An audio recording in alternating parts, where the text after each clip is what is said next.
Hello YouTube, I want to show you my new watch. It's a Pilot, or Poljot, Poljot 3133. This is a manual wind flyback chronograph movement. It has about a 48-hour power reserve. It's really quiet and it looks great. So just a little bit of history, some background on this movement. In the 1970s, Poljot sold the 7734 machinery to Russia. The movement was then improved by the Russians by adding shock mechanisms and increasing the frequency from 2.5 Hz to 3 Hz.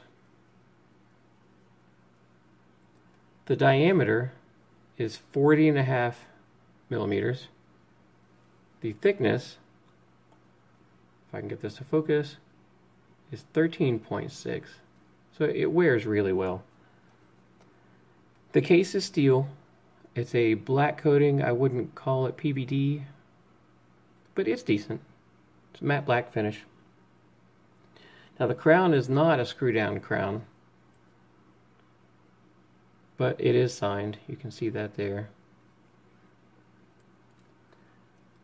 The mass is 81 grams, and that's one of my complaints. It's kind of odd, but it just feels slightly cheap. I don't know why. Maybe it's just because it's lighter or because it doesn't have a rotor, and I'm used to that.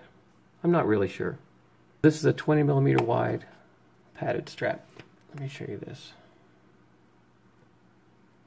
So, really nice piece. The water resistance is only 30 meters, but that's to be expected when you start adding extra holes here for the pushers for the chronograph movement. Now it has no day wheel, only a date wheel, which is also the same color as the dial. A lot of those are wrong in many watches. And of course the date wheel doesn't glow. It has no loom on it. I'll get to the loom in just a little bit. The crystal is sapphire and it is flat, and I really like it. Let me see if I can clean this up a little bit. So it also has an inspection window on the back, or as the Russians call it, a glass floor.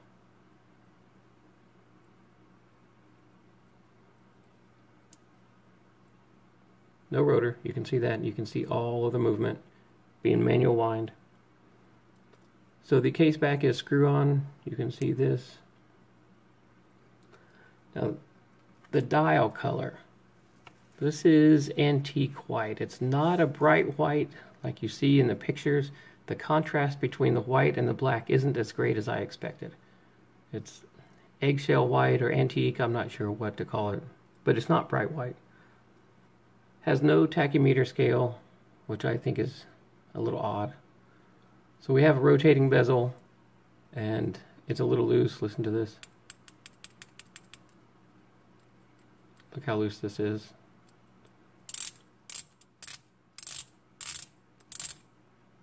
So watch this, and it's also out of alignment.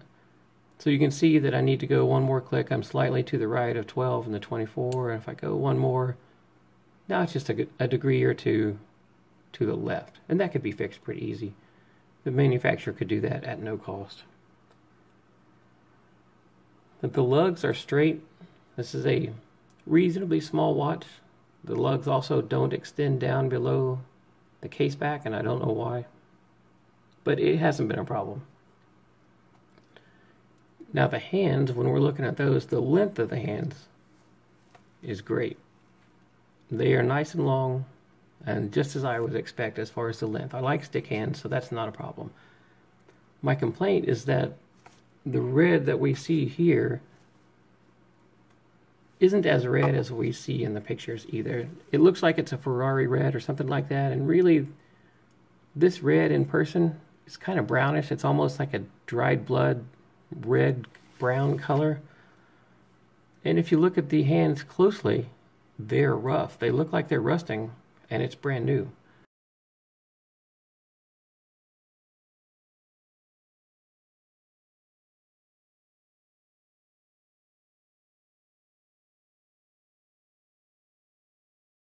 So the CEK for us, that would be SEC for seconds. MNH in Russian would be mean for minutes. What I don't understand is the index marks between here. If you're looking around, this one makes no sense. If this is 10, then these are not equidistant, and I don't understand. I don't know what they're supposed to mean. I don't know why they wouldn't be consistent, and why the extra index mark wouldn't be at 5. Not a big deal. It's just the Russian quirkiness. So back to the Loom. The Loom is terrible. If you're a computer programmer and you come in from lunch and then you go to your cave to program, you will see this turn blue for a few seconds. If it's nighttime and you've been in your house, you will see the faintest of blues after your eyes adjust, but that's about it. And you certainly can't read it because there's just not enough information there.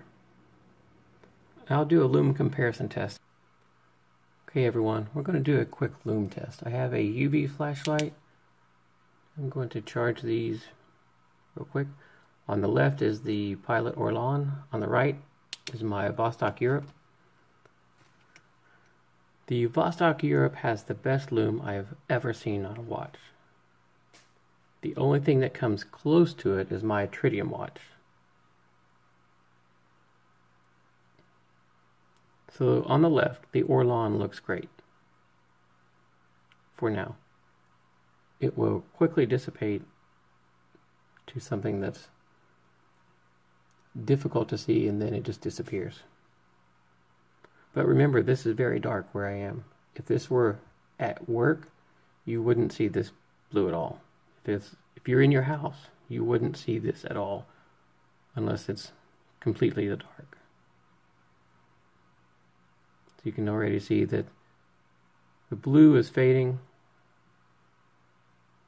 It's turning white now, and it's been just a short time.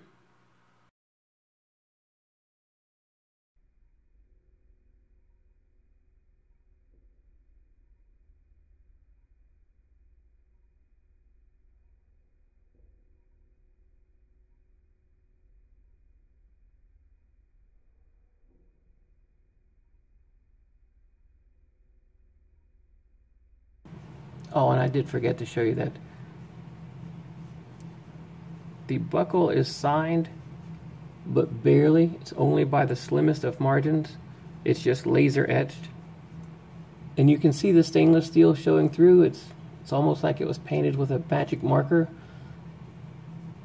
It's not the black PVD like you would expect, and it's not as nice as what you see here on the case.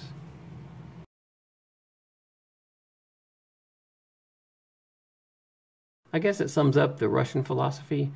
It's sufficient, but it's not nice. And that's the way that they tend to make things.